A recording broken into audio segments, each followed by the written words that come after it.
Warning: the following podcast features views and opinions that are likely to trigger the extreme fanboys and fangirls who disagree with them.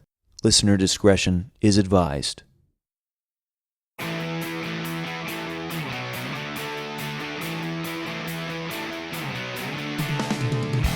Hey, we're back. Another episode of Hot Takes with Billy Bays. Today, I am with, he was formerly the professor. I think he's the dropout. He's always going to be the gangmaster. He's LON HARRIS. Welcome back. Thank you. What is it now? It's the dropout? The delinquent. Now it's the delinquent. Oh, okay. Delinquent. You're like, I know you're not a wrestling fan, but Mick Foley, he had Mankind, and then he was Cactus Jack, and then he was Dude Love. It was the Faces of Foley. It's the Faces of LON. That is the idea. I mean, when I first came in, the professor was it was a fun bit, but it was a little bit limiting. There was only so much you could really do with, like, I'm going to make references nobody gets, and I'm going to be really, really haughty about movies and whatever. And, like, I just kind of ran out of references. And, like, I was just like, how many times can I reference, like, you know, the same handful of, like, old filmmakers people know, and how many, you know, Godard jokes are there? So yeah, it just started to wear out its welcome. And I know that's an old wrestling thing. Is like, well, you make up a new storyline and now you're a new gimmick. And I love that probably my mother-in-law that listens to this, hi Carrie, has no idea what we're talking about. But it doesn't matter, because today I'm really looking forward to this episode. Full transparency, because it's not about a comic book movie. I'm just like so burnt out on talking about Marvel, which, by the way, thank you so much, Mo Lightning, for talking Avengers Age of Ultron with me last week. But I need a little bit of a palate cleanse. And this was right before, months before that big summer of 2012 with Avengers and Dark Knight Rises. Of course, we're talking about 2012's The Gray. This is a movie that I want to just talk about. A lot of this movie is...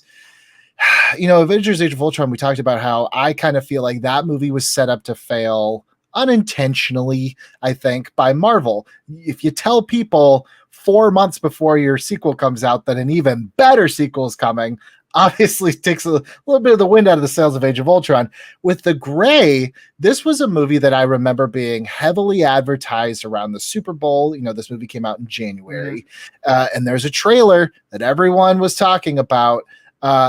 Before we even start talking about it, I just want to know, before you saw this movie, like, what were you thinking about The Gray? Because the Liam Neeson movie in January has a certain connotation. You also have to take you back to the year 2012. Liam Neeson, this was the post-Taken era, when Liam Neeson was suddenly this huge action star. Everybody loved Taken. He's throat punching all of these foreign dudes. People are going crazy for that movie. And it kickstarted this whole genre of, like, Liam Neeson tough old man action movies, and that's how they sold The Gray. That it's, you like Liam Neeson punching vaguely foreign terroristy kind of gentlemen.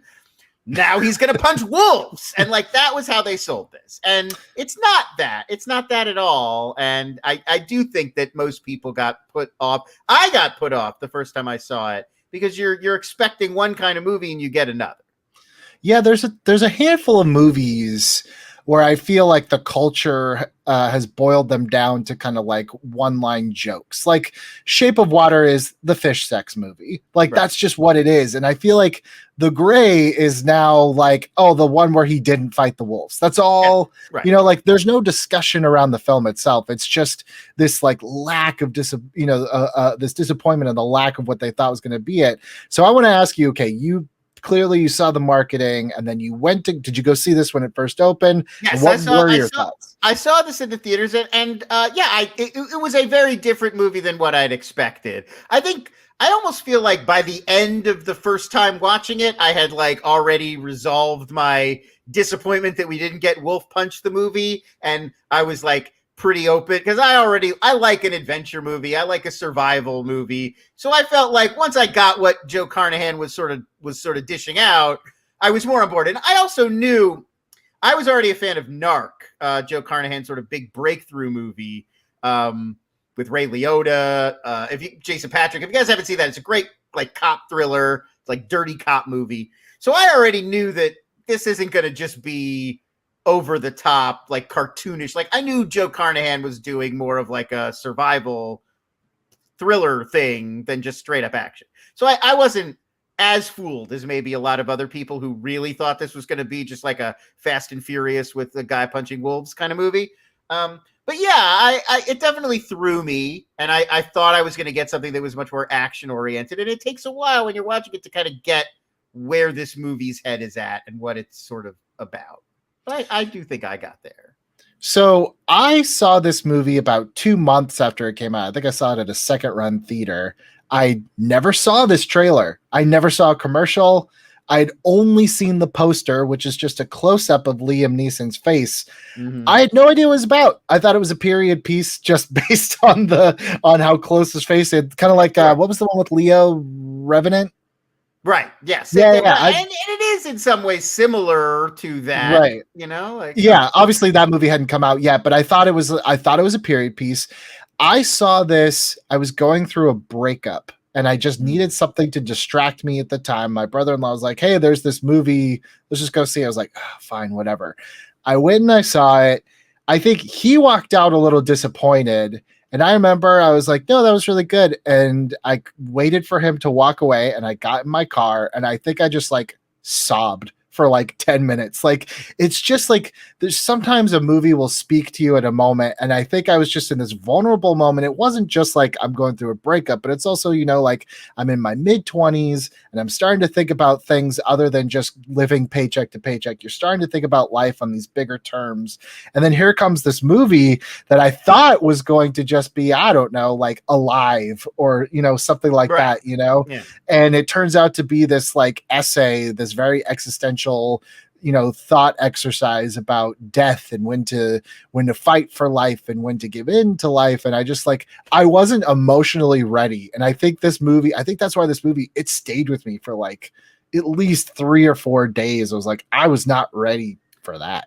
Yeah, there's not to get too deep into like cultural studies, make it too much like The Professor. But if you think of like modernism, like today, stories, we're all in this very ironic, tongue-in-cheek, postmodern world where all the stories are about other stories. Like, how stories usually do this? Well, what if it was this instead? And that's kind of where we function from in a modern context. And I think Carnahan with this movie is going for a high modernism where it's like deep essential subjects and it's like very serious and there's like a formalism to it. And I think in this case it's like man versus nature, like maybe the greatest, the oldest theme for a story that there is. It's really like we are born into this incredibly harsh and unforgiving world, and every day is a new time to ask yourself, like, do I want to keep pushing forward into this grim, thankless reality, or do I want to like yield and give in? And then it's a lot of movies are about stuff like that, but they'll cut it. They'll make it relevant to your day-to-day life, and they'll try to make it more inviting and palatable. And The Grey is just like, no, we're just going to grapple with these kinds of big ideas for 2 hours, get on board or don't. And it does have that feeling of like reading a great old novel or hearing that kind of a story where it's like, it could be a period piece. It's sort of out of time, out of place, out of context. It's just, there's a scene in this movie where Liam Neeson screams at the sky, like yelling at God, like, come at me. And it's like, it's that level. It's like Herzogian in some ways, like, these are the kinds of stories Werner Herzog used to tell in like the 70s, where it was like, can I get this opera house over this mountain and spit in the face of creation? Because everything in the world tells me I can't. I think I knew I was in for something a little different. Liam Neeson, at this point, you're right. Like a post-Taken Neeson we didn't really know where he was going to end up in terms of like, now it's almost veered all the way over to like Redbox, right. And I was actually saying pretty recently, there was a thread going on, like who should star in like today's version of like The Naked Gun. And I was saying, I think our ideal version of that would be, it's Liam Neeson and it's not The Naked Gun. It's like a set. We're already ready for the parody of Taken. Like it's right. Like I want to see him start to goof on this convention because it's been 20 years of it now. Liam Neeson and Tooken, you know. Right, exactly. It's like now we're already ready for the, I guess take it was like 2000, what, 8, 2007, 2008. Somewhere in that ballpark. Yeah, I I'm wanted not to say exactly 2008. sure. So that's been like 20 years, but it's been long enough now that like we're used to him in that mode, and it would be interesting to see him subvert it. Whereas this movie was like only a few years later, and people were just like, I want to see Liam Neeson like punch the hell out of people I or think animals. right? It's just baffling. But I think I knew I was in for a different movie. It comes fairly early on. So he plays Ottaway, who's, kind of this guy who's, like right off the bat, we know he's kind of depressed. I knew his wife was dead. Like I felt like that was very obvious. Although my brother-in-law, I remember he was like, "Wow, I had no idea. I thought they were just divorced." I was like, "Okay." Yeah, you brought up that you saw this during a breakup, and it hit you really deeply. And I was thinking about that. Like, there is a bunch of the movie where it does seem like he's just taking this breakup really Very hard. And then I feel like by the second or third time he's looking at the letter, and like they bring that element back. The movie opens with him writing this letter, and we hear it in voiceover. And I think, by the second or third time they reference that, it's like, this would be over dramatic, especially for such a tough guy character. I was like, I know I'm being dramatic right now. I'm fairly confident she's dead. And I'm not saying that in a real life judgmental way. Like, breakups are super hard. If you're taking it hard, I understand. I'm just saying, in a movie, when you're trying to establish this guy's badass credentials, you really wouldn't have. He's got to be weepy about a dead wife, not a like, oh, my wife left me. Like, that's too. In our cultural archetype of that is not right for that character. But I think I realized like, oh, this movie is going to be something a little deeper, which is, the plane goes down and I can't remember the character's name, but one of the characters is just, he's dying. And you expect Liam Neeson to, just we're so trained in these movie tropes, like it's going to be okay. It's going to be okay. He's going to hold his hand and he's going to like, let him go. Mm-hmm. And when he's just like, you're dying. You're going to die. Yeah. And when he's just like, it's going to wash over you and it's going to feel warm. And I remember like, for whatever reason, just that, like that stark, that bluntness, but with like sincerity and sweetness, just like, I don't know, like, I feel like I was wrecked pretty early in this movie. And from that point on, like it not only told me what this movie was about, but it built this sense of dread. Cause I was like, this is not going to go well for most of these people. Yeah, that's one of those moments that it does feel like I've without doing the research of like at what point everybody came on board and how the movie came together, but that is just such a quintessential like Liam Neeson scene. Like that's what he does. It's like he's paternal, he's being comforting, but he's also giving it to you like super straight, and he's not beating around the bush, and he's like, we're men and you're gonna hear about it from a man, and here's what a man would say. It's like that. And it's like, if you think about like Gangs of New York, he's only got one scene, and it's that same energy that you hang on to it for the whole movie, because he's got that gravitas. And like the very first scene where he's teaching young DiCaprio like the blood stays on the blade, it's like that beat. And so very, very canny to either cast Neeson to give that or write that in, because Liam Neeson's in your movie, because it's the Taken thing too. It's the famous like, they're going to take you here, I'm going to walk you through what's going to happen, and it's like comforting, but it's also like very direct. Yeah, it's you're right. It's become kind of like the signature of Neeson, just like you're super sincere, but it's also like, oh shit, this is a lot. Like this is not good. So then we after that point we get into like, this is what the story is about, and it's very simple. I think maybe that's why this movie works so well for me. There's more wolves than there are people, and it's like Willy Wonka's factory. People are just going to keep going. Now the wolves, look, I read a lot of reviews on this. I don't disagree. The wolves look terrible. I also, at this point, realize that the wolves are fairly symbolic, and I don't need them to look photorealistic to get me to where I need to be. That's the sort of thing that, like, sure, like, I'm not disagreeing. Like, you can tell that they're usually wolf effects and not. Well, there are a few shots. There are definitely shots like from a distance or whatever where there are wolves, but Yeah, and anytime there's like actors in the frame with a bunch of these wolves, it's like they're not. What are they going to train 10 wolves? Like, don't eat Frank Grillo? Like, no, you're going to animate it. And like, but yeah, exactly for what you're saying. Like, first of all, the wolves aren't characters. It's not like Gollum and it doesn't look good. They're their background. And I also think it brings a little bit of like metaphorical heft to it. Like, there are shots you couldn't get if it was a real wolf or a super realistic wolf, where it's just the shadow or the suggestion of a wolf or just reflections of the wolf's eyes. And it doesn't look real. Like, if you were really in Alaska looking at a wolf, it wouldn't look like this, but it's a movie. It doesn't have to always look real. Like, the suggestion can be scarier and more intense. But what I do like, more important, I think, than the wolves are animated realistically, is that it doesn't feel like they're movie monsters. Like, right. They're not evil. They're not, like almost every creature feature type movie. It's like Deep Blue Sea isn't just there's a shark after them. It's like a genetically modified, super smart, evil shark that wants to kill. And even like Jaws, it's like, this is no normal shark. Like, this shark has it in for the Brodies. Like, right. But this movie, it feels like they're wolves. Like, sometimes they attack if they think they can get you, or they sense an opportunity. But sometimes they just run around and howl because they're kind of scared of the people too.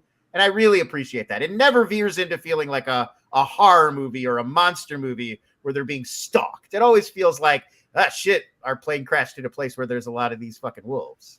And it also comes down to like, just how we as people differently interpret art. Because for me, and I know this is not within the text of what I'm seeing, but I always kind of had this thought in my head. It's like, I wonder if really once the plane went down, they're all kind of in this twilight between life and death, and everything that's happening is kind of like, this is their test. And in that sense, like, the wolves are maybe not quite earthly. Like, maybe they're all just kind of on the brink of death, all laying in the snow, and this is all playing out as some sort of limbo, Again, I think that's why I like this movie so much, is because once it decides that it doesn't need to just be a survival movie, that it can be about something bigger, be about something more, it opens you up to different interpretations. It opens you up to see this movie in different lights and illuminate different characters.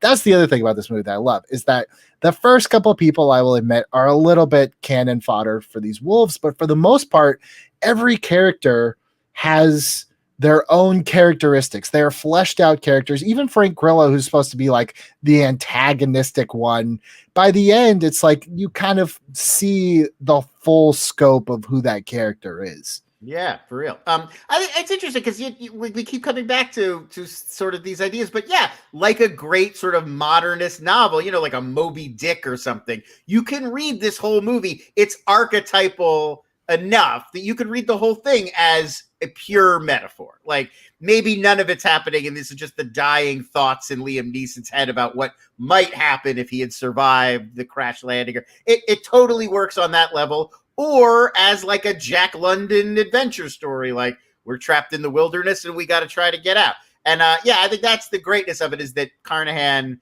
manages to draw the scenario, and it feels specific enough that it's a story and you could follow it, but it feels grand enough and open enough that you could draw a bunch of different meanings in it. I also think, as long as we're talking about Grillo, like, he's amazing in this. Like, this is his best performance by a lot.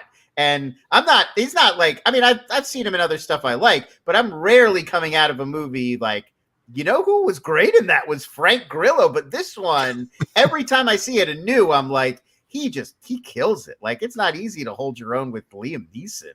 I think one of the most like impactful scenes of this whole movie is when he's just like, I'm done. Yeah, and he just sits right. down. It's definitely one of the best scenes in the movie, and he just like really just nails it. And just last week, I don't know if you've watched this, the latest collaboration between Frank Grillo and Joe Carnahan came out, Boss Level. That's on Hulu now. And I was not seen it yet. And I was like, the trailer didn't look that great, but I was like, these two together, like, friggin' nailed it the last time. It's a little disappointing. I know it's definitely not anywhere near as good as The Gray. Yeah, I wonder because like the only other Joe Carnahan movie that I know off the top of my head that I've seen was A-Team, and I really liked A-Team. So going into this one, like it doesn't feel like it's the same filmmaker though. I will say there are two Joe Carnahans. There's the gray and narc guy who's like this kind of like interesting indie, almost like an our generation or a next generation Michael Mann kind of guy who makes these really like thoughtful, interesting, dark movies with really cool action scenes that are just like about the darkness within men and like toxic masculinity and those kinds of themes. And then there is the Stretch, Smoking Aces, the A-Team guy, where it's like kind of hyper stupid Mick G, Michael Bay type nonsense. And I mean, A-Team's like the best of those movies for sure. I don't like that Joe Carnahan nearly as much as the other Joe. I wish the other Joe Carnahan would come out more.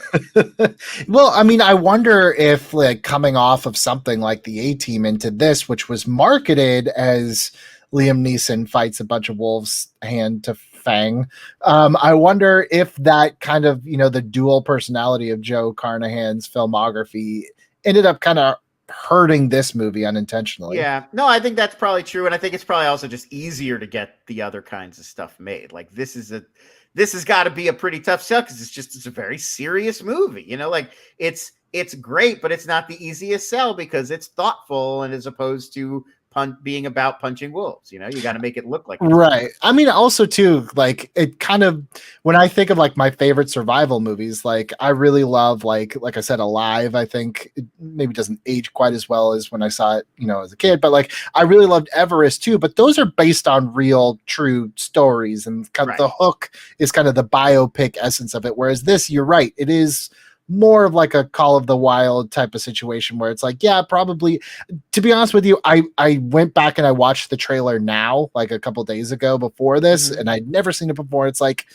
I could see how this is misleading. I also don't know what else I would do if I was in the marketing department. Yeah, exactly. Like you're not going to sell it as a meditation on death and a bunch of scenes of guys around campfires talking about whether or not they have the will to press on. I mean, that's what a lot of the movie is about, but that's a little grim for a marketing campaign. So yeah, you focus on rapids and they got to jump off this cliff into these trees and there's wolves around. We got to get away. And you focus on the intensity and all that stuff is in there. It's not like it's a boring movie that doesn't have an adventure to it, but yeah, there's a lot more going on that is just a tough thing to sort of sell to people. And I feel like today, this is the kind of thing you could send to I don't think a studio today would bite on this. I think you'd have to take this to Amazon or, like Paramount Plus. Yeah. I mean, okay, so you saw this. You said you saw this like fairly like once it opened. Like you didn't wait a while, right? I'm not positive. I would bet that I saw this opening weekend.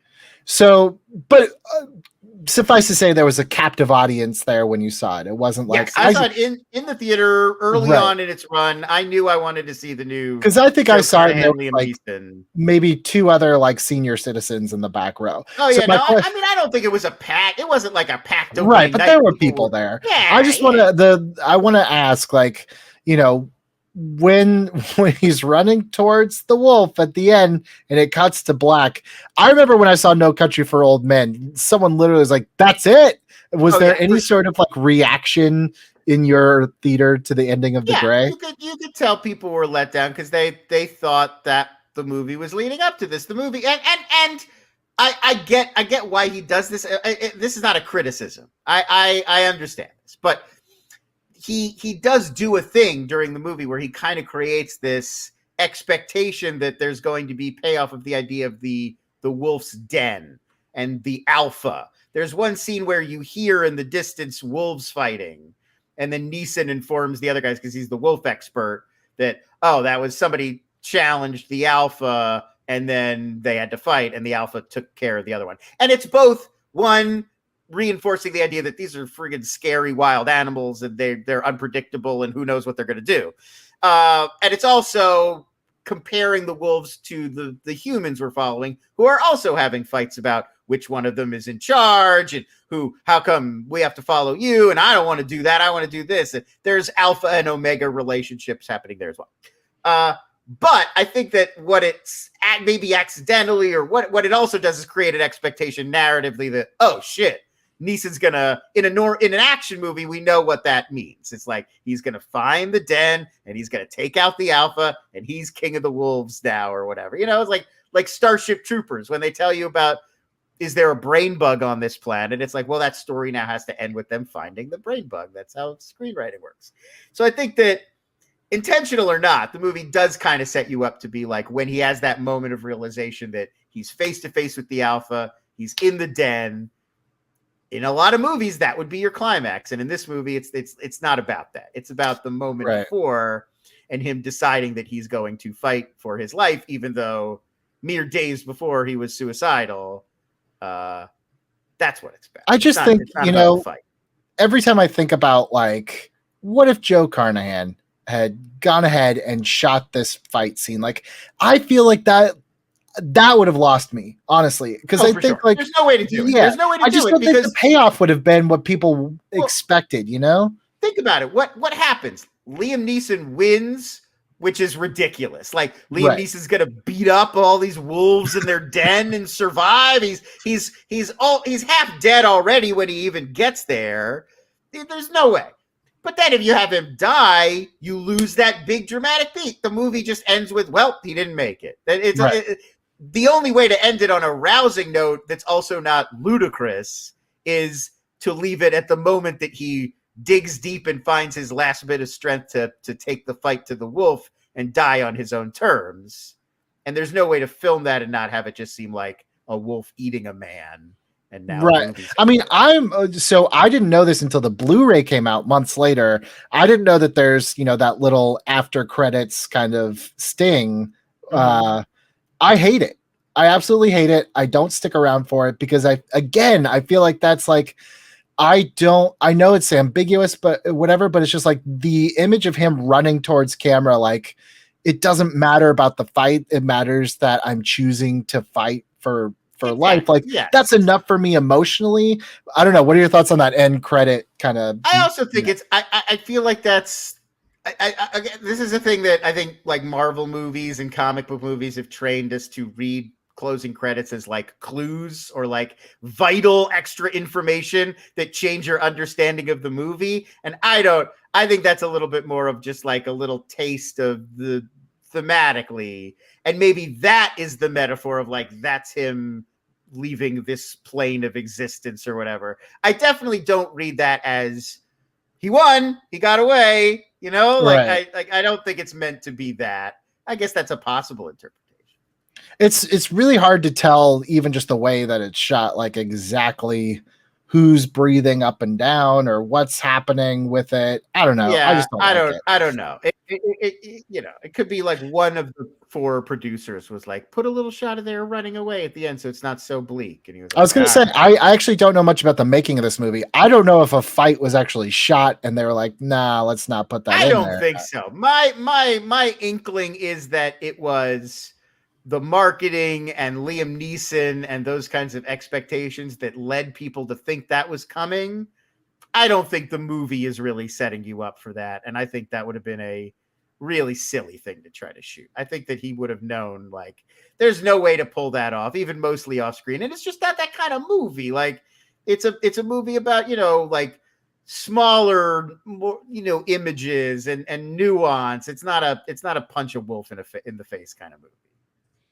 So one of the things there's that shot of the paw print in the snow, and then the blood like slowly fills it in red. Like, that's the level on which this movie is talking about, like the violence between human and wolf, not on the like we're gonna grapple on a mountain.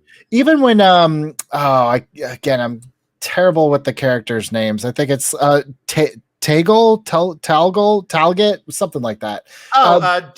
Dermot Mulroney. Yeah, even when he you know, he sees his daughter's hair in his face and they drag the body away, it's not done in this like gratuitous, like even the sound effects of the wolves are kind of drowned out and it's like this nice kind of piano score. It's never excessively violent, which is why if a fight was shot, it would just feel, again, that's why I say, like, I don't know what kind of movie you think this would turn into in the last 5 minutes of it if you thought that fight was going to happen. Right. You know, It's also just like I was saying, like the wolves aren't monsters. They're wolves. So they're not anthropomorphized and personified in that way. So it wouldn't be like a rousing conclusion to an action movie where it's like, finally, this alpha wolf is gonna get his. Like, it's just not designed in that way. It's just a wolf. Like he represents like this is the thing that's the existential threat to Liam Neeson, but he's not like the antagonist of the movie. Like I really think like nature is the antagonist of the movie. Like that's like it's these daily struggle to survive is the like we're born into a world that rejects us out of hand. Like that's the struggle of the movie. So that brings up an interesting point. In my research, I found that this was really interesting. This happens a lot with certain movies. A lot of times, like you're like, okay, I get it. This one I don't get.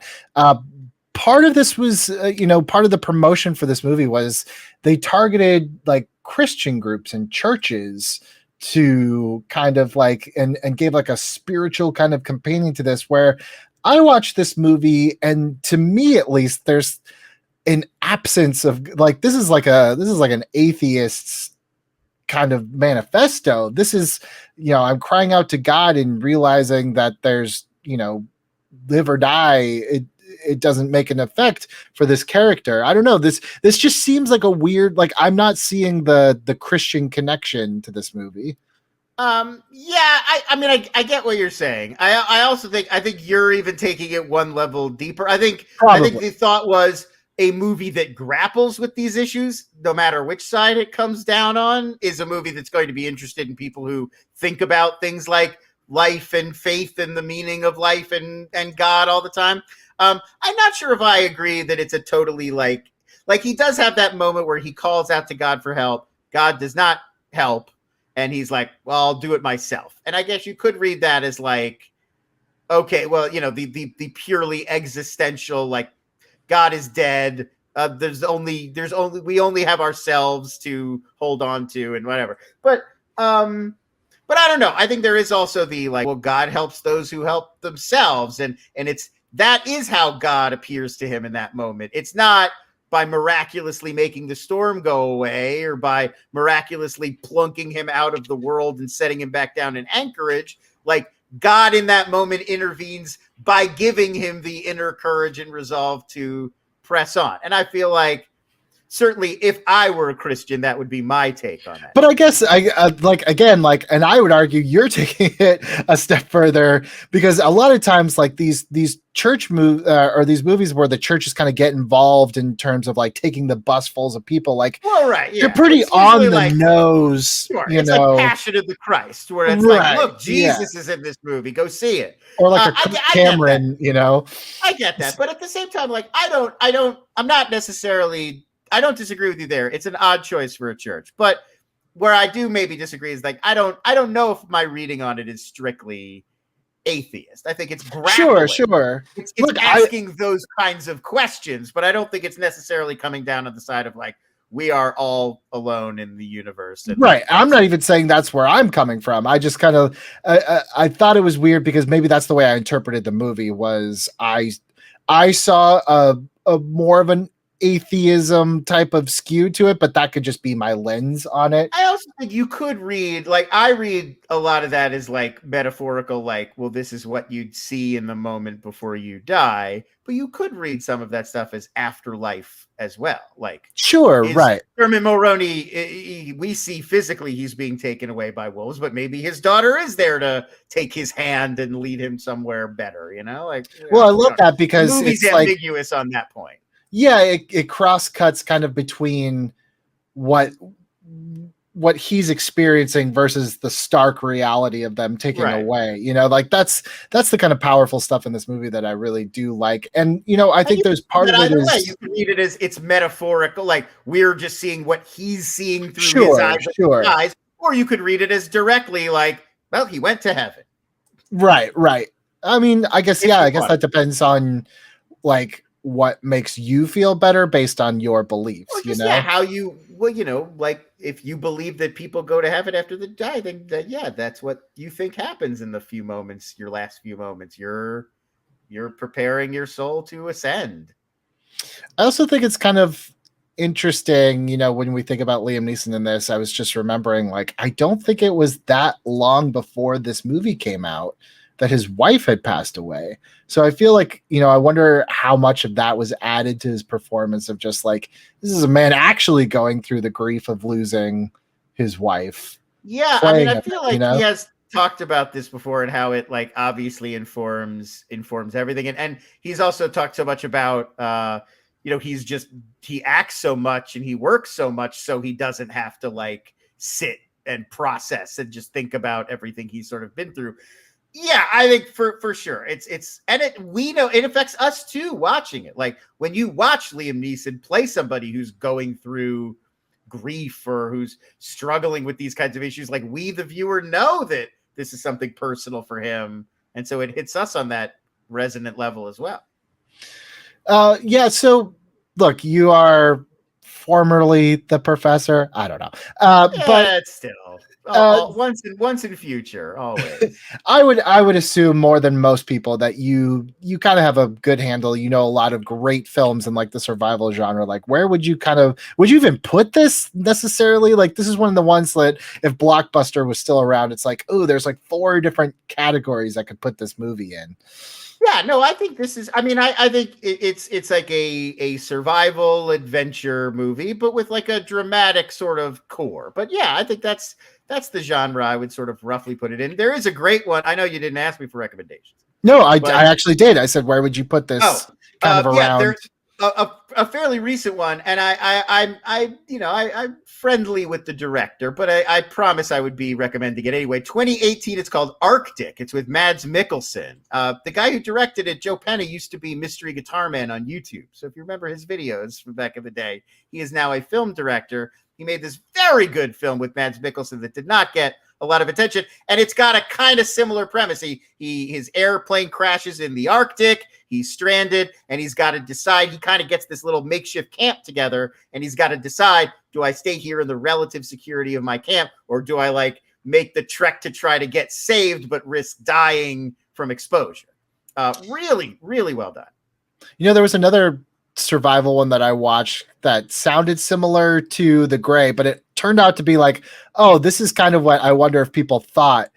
Did you ever see Frozen? Not the Disney one, but the one with Ashmore. Yes, the one where they're on the ski lift. Yes. Yeah, that one kind of seemed to me a little bit more like, I wonder if this is more of what people were thinking. I'm sure that one is much more horror based. Exactly. And that's kind of what I was saying with The Wolves. Like, it would be with a script like this and a premise like this, it's very easy to tilt it into horror thriller territory, whereas like unseen menace that's encroaching, or like even like you could think of like the sci-fi version would be like Pitch Black. Like Pitch Black's not that different from The Gray in terms of premise. Right. It's just what you're interested in and how you confront the material. It's not a rousing, I'm going to watch this guy take out this army of, wolves, monsters, whatever.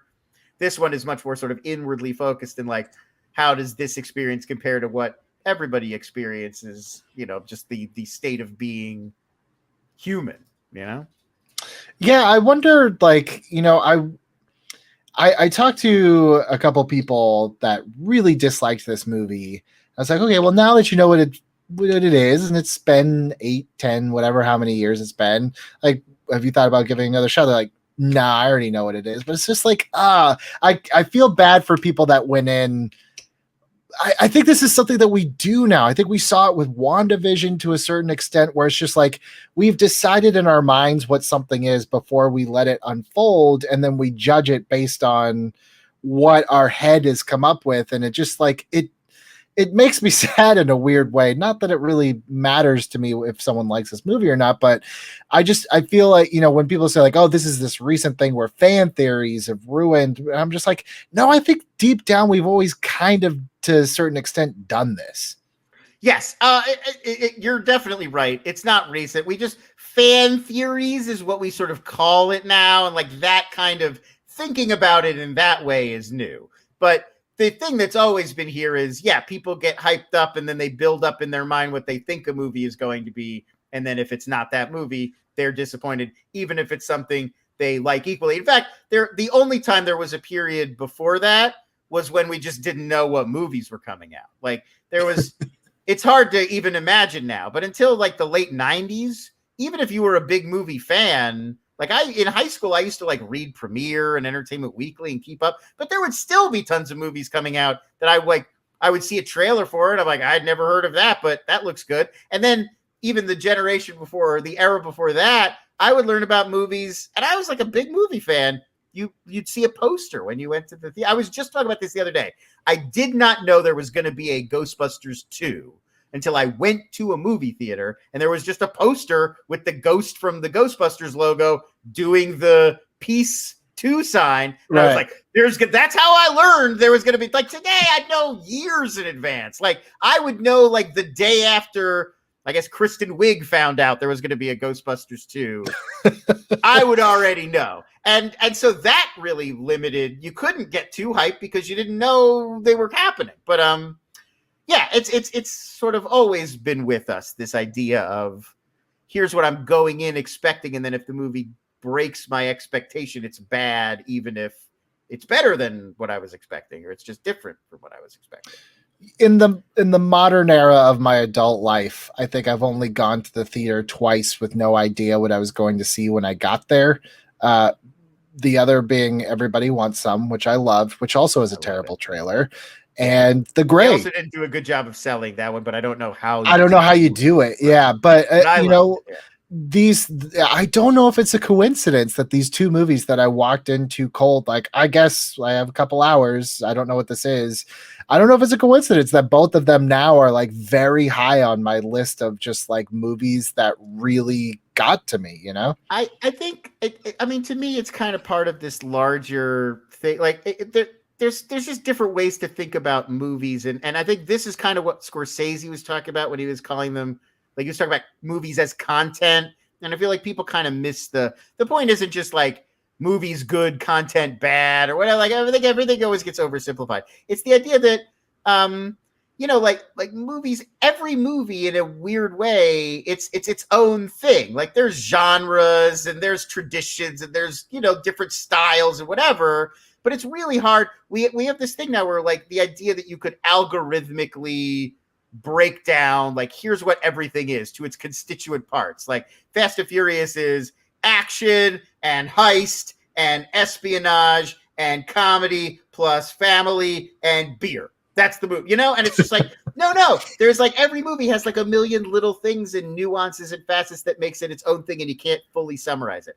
And I think everybody tries to do this. We want to put all of these movies in like, here's what I want from it and deliver me this like it's a product, you know? Like it's like it has to have X, Y, and Z features, and I want it to do this, and it needs to have Ultron, and it's got to set up this thing, and I want it to have this part. And it's like, yeah, you could do that with a car, but you can't really do that with like a piece of art that exists for itself and is like somebody's creative idea.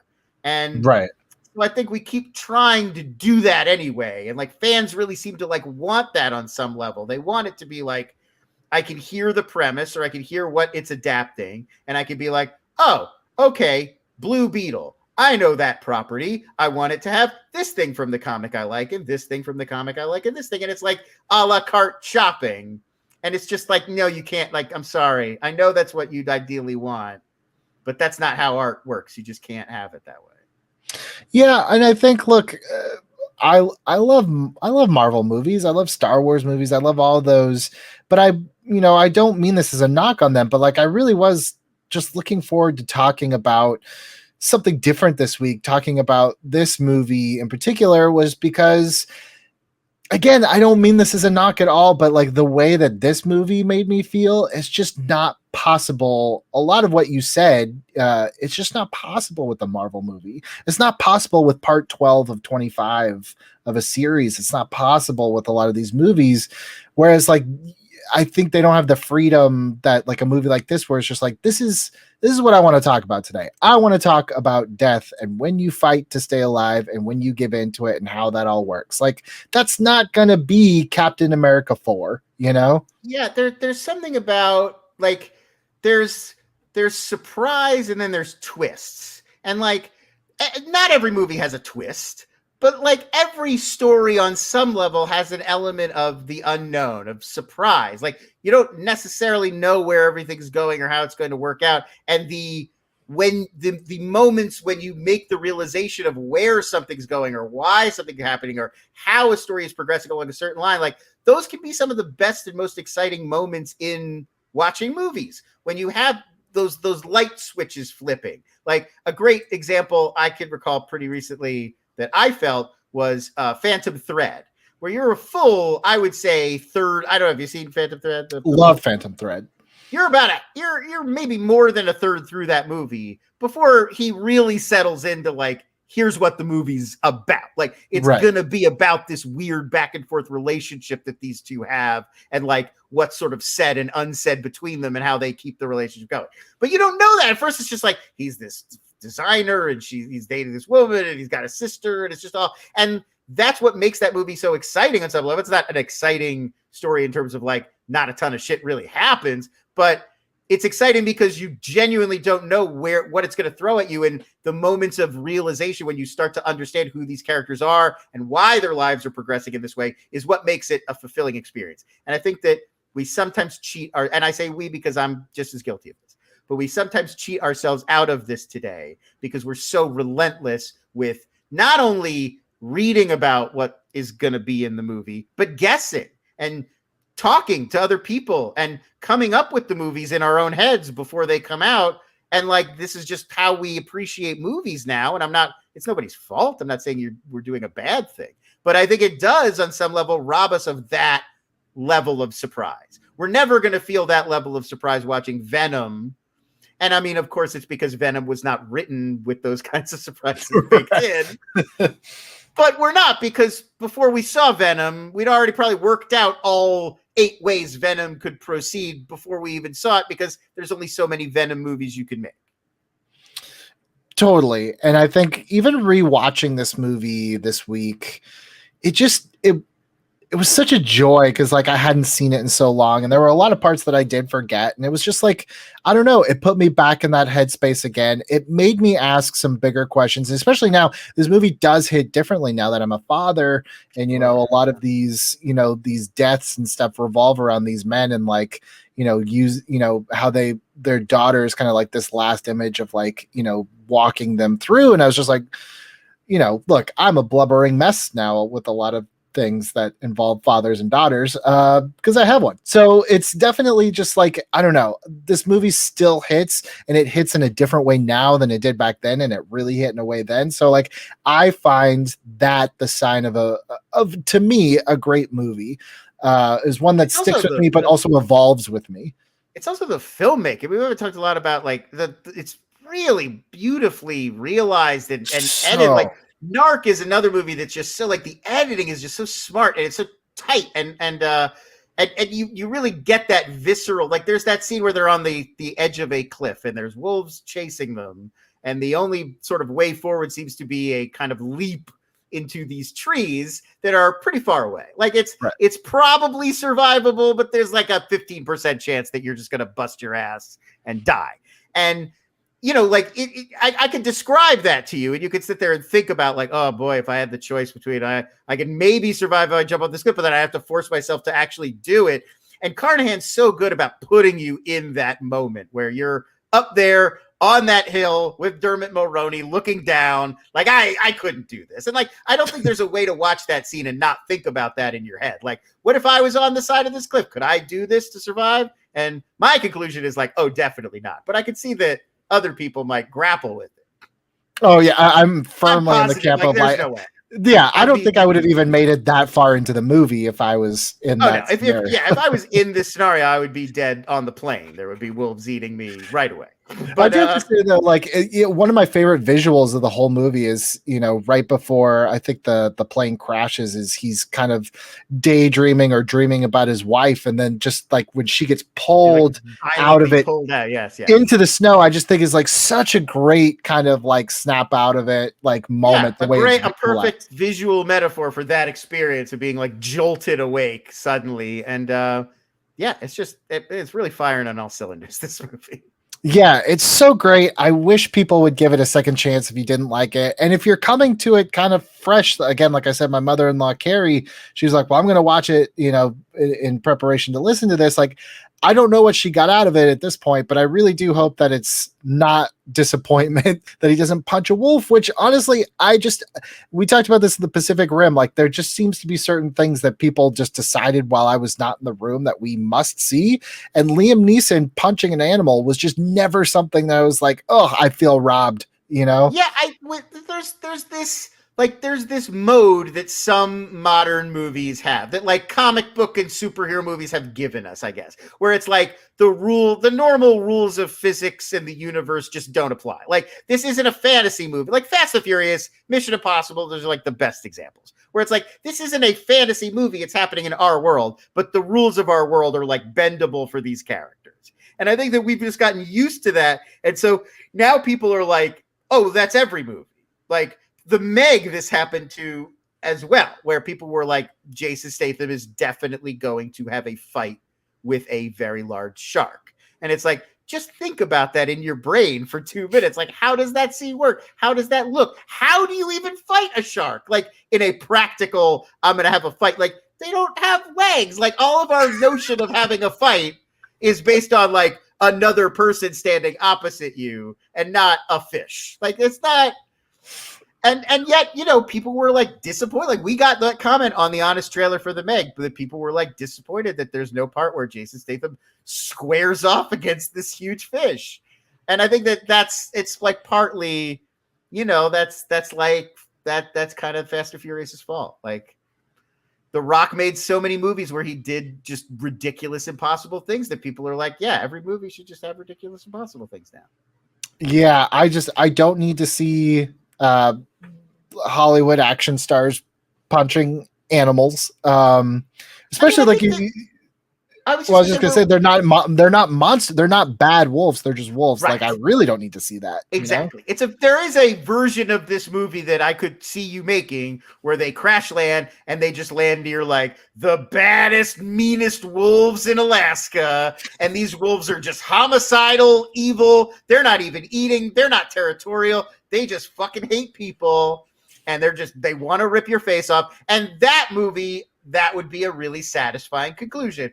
Liam Neeson breaking off some tiny complimentary alcohol bottles in his fingers and just punching a wolf and ripping its face off. Like, yeah, I could conceive of what that movie would be. But from about 5 minutes in, it's pretty obvious that's not this movie. Last little thought. I mean, at least at that point, I've come to know some of the work now, but this supporting cast, it can't. We've talked about Frank Grillo, but you mentioned Dermot Mulroney. James Badge Dale. He was the one that died fairly quickly. Pretty and early. Joe Anderson. I really thought. I know not a lot of people liked it. I loved Across the Universe, and I thought Joe Anderson was going to be like a really big player moving on, and he just kind of. He's not, but he was, again, very limited screen time, but I think he's fantastic. He's the one that kind of he's the jinxes guy. Yeah. Just such a great supporting cast. One other guy I would mention is Dallas Roberts, who's another one of these guys that you probably like recognize from he's like a character actor. He was on The Walking Dead. He's in 310 to Yuma or whatever. He's Heinrich. He's one of the last guys to survive. Right. And he jumps he's got a really devastating death scene. Like, his death scene is so intense, and like Neeson just like plays the hell out of it. He's so close. That's why. He gets his leg lodged underwater, and it's like, oh my god, that sequence, it takes your breath. You made it to the final boss, and you choked. Just such great performances from, I would call this like a fairly unknown cast. I know there's some players now who, like Frank Grillo, obviously. I get it. This may have been the first thing I saw. Like, was this before his MCU stuff? This was in 2012, so this would have been a couple years before Winter Soldier. This may have been the very first thing I ever saw, or at least that I recognized. Oh no, Warrior would have been the year before. Yeah, I didn't see that until much later. So this was I would have definitely seen the him first in one. Warrior and then this. Okay. But yeah, still, and again, I like think this is definitely his best performance, I think. I think even to Kudos me, I who was not maybe as steeped in film in 2012 as I am now, like I had only seen one or two movies that Liam Neeson was in. He was Obi-Wan, he was No, he was Hannibal, Qui-Gon. Come on. or not Qui-Gon, He's sorry. Qui-Gon. Please. How dare The shame, the deep the shame. shame. I'm gonna have to edit this all out. Oh No, my he was God. in Star Wars. He was in, a couple of the other things I'd seen, but this was like the first Oscar Schindler. You'd seen Schindler's Schindler. List, But I'm yeah. saying, like, I hadn't seen Taken. I knew that was like a big thing, but I never saw it. Like, I never jumped on the Neeson as an action guy. I don't think I saw Taken until like a year or so ago. Like, for a long time, for me, he would have just been Darkman. I mean, I was a big Darkman fan early on, so I knew him from that. And I'd probably seen, I mean, like, just thinking about my tastes, like Next of Kin, I had probably also that Swayze movie. I'd seen some stuff with him, but yeah, I didn't really get to know who he was until more like the late 90s, the Schindler's List era. All around great movie. I had a great time rewatching it. I had a great time talking with you about it. At Lawns. Now, this is coming out a couple days before the Snyder Cut. Oh my goodness! You have something planned? We have something planned. Wow! Speaking of movies for which there's a lot of heated anticipation, my goodness, we go from the movie nobody had the right idea about to the movie that's been endlessly dissected for 5 years. We're doing a live watch along. I guess we're not. Like, you'll have to watch it on your own computer. We're not streaming the Snyder Cut. Correct. But we're going to stream ourselves watching the Snyder Cut and having fun and doing silly things on camera and just generally trying to overlook the fact that we're watching 4 hours of the Snyder Cut. To be clear, by we, it's the fandom team. I have nothing to do with this. Do not at me. I do not want to talk Snyder Cut. I'm trying. I don't know exactly. I know the Honest Trailers writers are on board. I think there are other fandom related participants and that friends might pop joining in us. And out. Yeah. Yeah, I think there are some other friends joining, but those are the ones I know about. Are your question? Are you going to watch this twice, or are you going to watching it? The watch along going to be the first and only time that you watch this? Of course, because we're definitely going to write videos and stuff about it, I'm going to have to watch this more than once. I'm just being realistic with you. This will be the first time. I'm going to hold off and not watch it until this watch along. So you all will get to experience the Snyder Cut for the first time with me.